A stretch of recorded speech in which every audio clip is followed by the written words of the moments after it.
जब आप दुनिया में ऊपर जा रहे होते हैं, कोशिश कर रहे होते हैं, बड़े बड़े जो आपके मकासद होते हैं, कोई बड़ी ख्वाब होती है, जितना आप ऊपर सोचते हैं उतने बुरे वक्त आते हैं। ये कभी ना सोचे कि पहले दिन से जो आदमी ने फैसला किया वो ऊपर चला गया, ऐसे नहीं होता। जब भी आपका बड़ा मकसद होता है आपको मुश्किल वक्त से गुजरना पड़ता है, और कामयाब इंसान वो होता है जो मुश्किल वक्त को संभालना जाता है, जानता है कि कैसे मुश्किल वक्त में मैंने कैसे निकलना है। वो क्या होता है तरीका निकलने का? पहले अकल, आप में अल्लाह ने सबसे बड़ा जो आपकी ताकत है वो आपका ज़हन है। पहले सोचें कि ये मुश्किल वक्त क्यों आया, मैंने क्या गलतियां की। आपको अपनी गलतियों का जायजा लेने आना चाहिए। जब आपको पता चलेगा ये गलती की, फिर मेहनत करके उसको दूर करें, और फिर जब आप खड़े होंगे आप पहले से भी ऊपर चले जाएंगे। तो जिंदगी एक साइकिल का नाम है, ऐसे जाती है ऊपर, बुरा वक्त नीचे आता है। तो अल्लाह जब आपको कहता है ना कि मैं हर मुश्किल के बाद आसानियां पैदा करता हूँ, कुरान की आयत है, क्योंकि वो उसके लिए जो ईमान रखता है, जो पता है कि मुश्किल वक्त है और मैं मेहनत करके इससे निकलूंगा। तो जो सबसे बड़ी मिसाल है वो मेरे नबी सल्लल्लाहु अलैहि वसल्लम की है। उन्होंने जब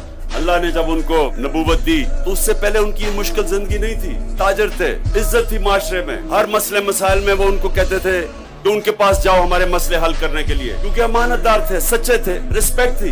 जैसे ही नबूवत का हुक्म मिला कि आप जाओ पैगाम दो अल्लाह का, तो जैसे ही गए मुश्किलें आनी शुरू हुई, इम्तिहान आने शुरू हुए। तो जैसे ही उनको अल्लाह ने हुक्म दिया पैगाम देने का, तो हर किस्म की मुश्किलों का सामना करना पड़ा। जब उनको तंज किया अबू जहल ने, तो हजरत खदीजा के पास जाके दुखी थे, आंसू थे आंखों में कि एक ईमानदार, अमानतदार और एक इज्जतदार इंसान को किस तरह कोई तंज कर सकता है। और फिर जब वो तैफ में जब बच्चों से उन्होंने पत्थर पकवाए हमारे नबी सल्लल्लाहु अलैहि वसल्लम की तरफ, तो वो सबसे मुश्किल वक्त था उनके लिए। लेकिन सवाल सब ये पूछे कि अल्लाह ने जिसको अपना हबीब कहा है, वाहिद इंसान जो अल्लाह ने कहा ये मेरा हबीब है, जिससे अल्लाह प्यार करता है, उसको इस मुश्किल वक्त से क्यों गुजारा?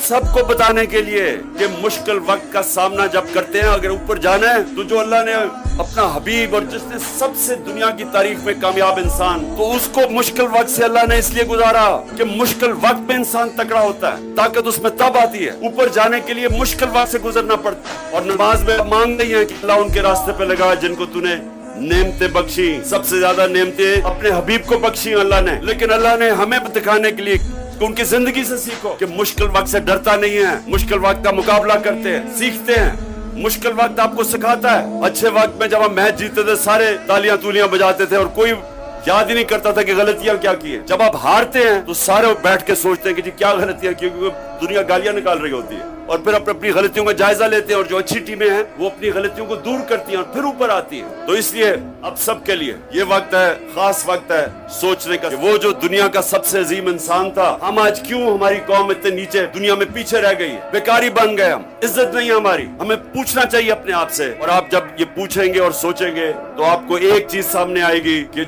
जिसकी हम उम्मत है, उसने जो हमें क्या, जिस रास्ते पे चलो हम उस रास्ते से बहुत दूर चले गए हैं। ये आपको पता चलेगा कि ये वजह है कि आज हमारी मुल्क, हमारी दुनिया में इज्जत नहीं है। और चाहे